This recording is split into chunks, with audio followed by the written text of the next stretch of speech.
तुम्हारा पिताश्री का फैक्ट।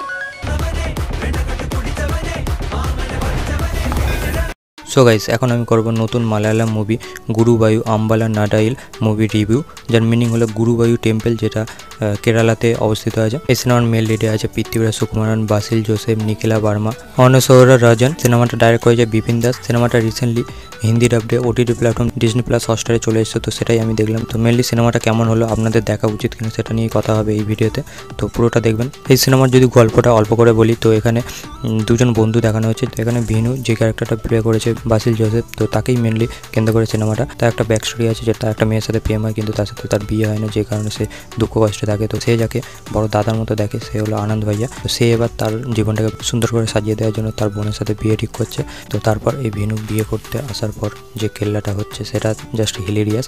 তো এই সিনেমার মধ্যে বেশ কিছু পজিটিভ এবং নেগেটিভ পয়েন্ট নিয়ে কথা হবে। তো ফার্স্ট, এটা একটা ফ্যামিলি কমেডি ড্রামা ফিল্ম। সিনেমার গল্প যে এক্সট্রা অর্ডিনারি কিছু তেমনটা নয়, কিন্তু সিনেমাটা খুবই সিম্পল, খুবই সাদামিটা একটা গল্প, যেটা আমরা আগে বহুবার দেখেছি, কিন্তু সেটাকে যেরকমভাবে এই সিনেমার ডাইরেক্টর যেরকমভাবে দেখিয়েছে সেটার মধ্যে ফ্রেশ একটা নতুনত্ব ফিল করা যায়, যেটা সিনেমার মধ্যে কিছু পাঞ্চেস, কিছু কমেডি সিকুয়েন্স, কিছু হিলেরিয়াস পারফরমেন্স দেখতে পাওয়া যায়। তো সিনেমার মধ্যে এখানে মেল ভেনু এবং আনন্দ, মানে পৃথ্বীরাজ এবং এই বাসিল জোসেফ, এদের দুজনের ক্যারেক্টারটাই মেন। তো এরা পুরো সিনেমা জুড়ে জাস্ট দারুণ পারফরমেন্স দিয়েছে এবং তাদেরকে জাস্ট দেখতে দারুণ লাগে। তারা যেরকম এক্সপ্রেশন দেয়, যেরকম অ্যাক্টিভিটিস করবে, সেসবগুলো জাস্ট দারুণ। সিনেমাটা প্রথম থেকেই যেভাবে অডিয়েন্সকে কানেক্ট করতে পারে সেটা জাস্ট হিলেরিয়াস। সিনেমাটার রানিং লেন্থ প্রায় 2 ঘন্টা 10 মিনিট মতো। সেখানে দাঁড়িয়ে সিনেমাটার স্ক্রিন প্লে কোথাও ল্যাক করে না, কোথাও বোরিং ফিল করে না। সিনেমার স্টার্ট টু এন্ড খুবই এঙ্গেজিং, খুবই এন্টারটেনিং ওয়েতে ডাইরেক্টর সিনেমাটাকে প্রেজেন্ট করেছে, যেটা আমার খুবই পছন্দ হয়েছে। এবং কোনো পেটে চাপ দিয়ে যে হাসাচ্ছে তেমনটা নয়, পুরোপুরি সিচুয়েশনাল কমেডি, যেখানে সিচুয়েশানগুলো এমনভাবে আসছে যেগুলো দেখে সত্যি হাসি পাবে এবং আপনি হেসে লুটোপুটি খাবেন। এছাড়া এখানে যে সম্পর্ক, যে ফ্যামিলির দিকটা অ্যাঙ্গেলটা দেখানো হচ্ছে, সেখানে যে একটা কনফ্লিক্ট তৈরি হচ্ছে, সেইগুলোকে যেরকমভাবে দেখিয়েছে ডাইরেক্টর, সেগুলো এখন দারুণ একটা ব্যাপার। এর সাথে সিনেমার মধ্যে যেরকম মিউজিকের ব্যবহার করা হয়েছে সেইগুলো খুবই ভালো, এবং পুরোনো গানের কিছু রেফারেন্স আছে, সেই গানগুলো যেরকমভাবে ইউজ করে সেই সিনগুলোকে আলাদা একটা এলিভেট করে। তার সাথে বললাম সিনেমার মধ্যে ডাইরেক্টর যেরকমভাবে জানাশোনা গল্পটাকে যেরকমভাবে প্রেজেন্ট করেছে, সেটা একটা ফ্রেশ কিছু দেখছি, সেটা একটা ফিল করায়, যেটা আমার সত্যি বলতে খুবই ভালো লেগেছে, খুবই পছন্দ হয়েছে। এই কারণে সিনেমাটা আমার খুবই এন্টারটেনিং মনে হয়েছে। এবং সিনেমার মধ্যে প্রত্যেকের পারফরমেন্স তো খুবই ভালো। এখানে যারা দুজন ফিমেল লিডে আছে তারাও ভালো পারফরমেন্স দিয়েছে, তাদের যতটুকু জায়গা ছিল তারা ভালো কাজ করেছে।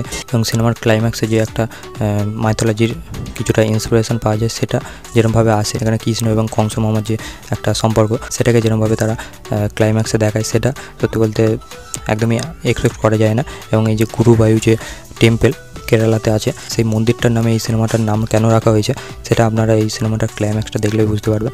সিনেমাটার মধ্যে ভরপুর কমেডি, কিছু হিলেরিয়াস সিন আছে এবং কিছু অ্যাক্টার আছে যারা দারুণ পারফরমেন্স দিয়েছে। এখানে একজন ডক্টরের রোল প্লে করেছে, সে দারুণ করেছে। ইয়োগী বাবুর ক্যারেক্টার একদম শেষের দিকে আছে, কিন্তু সেও জাস্ট ওই অল্প সিনে খেয়ে নিয়েছে। তো প্রত্যেকে দারুণ ক্যারেক্টার প্লে করেছে এবং মালায়ালাম ইন্ডাস্ট্রি এবছর দেখিয়ে দিচ্ছে যে কন্টেন্টের দিক থেকে হোক বা সিনেমা এবছর যেরকম তাদের বক্স অফিসে পারফর্ম করছে, সেগুলো অন্য কোনো ইন্ডাস্ট্রি তাদের আশেপাশেই নেই। একের পর এক সিনেমা দেখছে এবং সেগুলো দারুণ একটা এক্সপিরিয়েন্স হচ্ছে মালায়ালাম সিনেমার প্রতি। তো এইগুলো ছিল এই সিনেমার পজিটিভ পয়েন্ট। এছাড়া 2-1টা মাইনাস পয়েন্ট আছে এই সিনেমার মধ্যে, যার মধ্যে ফার্স্ট হলো এই সিনেমাটার মধ্যে পুরোপুরি এই পৃথ্বীরাজ এবং বাসিল জোসেফ এই দুজনের ক্যারেক্টারকেই প্রাইমারিলি ইম্পর্টেন্স দিয়েছে। এখানে যে ফিমেল দুজন ক্যারেক্টার আছে তাদেরকে কিছু করার সুযোগই দেয়নি, তাদের বলার মতো কিছু নেই, তাদের কোনো পার্সপেক্টিভ নেই, তাদেরকে জাস্ট রেখেছে সিনেমার মধ্যে। এবং ক্যারেক্টারগুলো বলবো না খুব খারাপ, কিন্তু তাদেরও একটা কিছু করার জায়গা থাকা দরকার ছিল। এই সিনেমাটা দেখার সময় আমার ফিল হয়েছে যে মিসিং ছিল।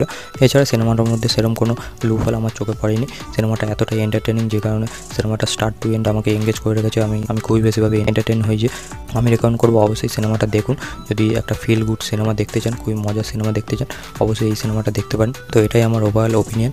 আপনারা যারা দেখেছেন তারা অবশ্যই কমেন্ট করে জানাবেন। আমার এই ভিডিওটা ভালো লাগলে লাইক করবেন, শেয়ার করবেন, চ্যানেলে নতুন হলে চ্যানেলটিকে সাবস্ক্রাইব করে দিয়ে যাবেন। Till then, by.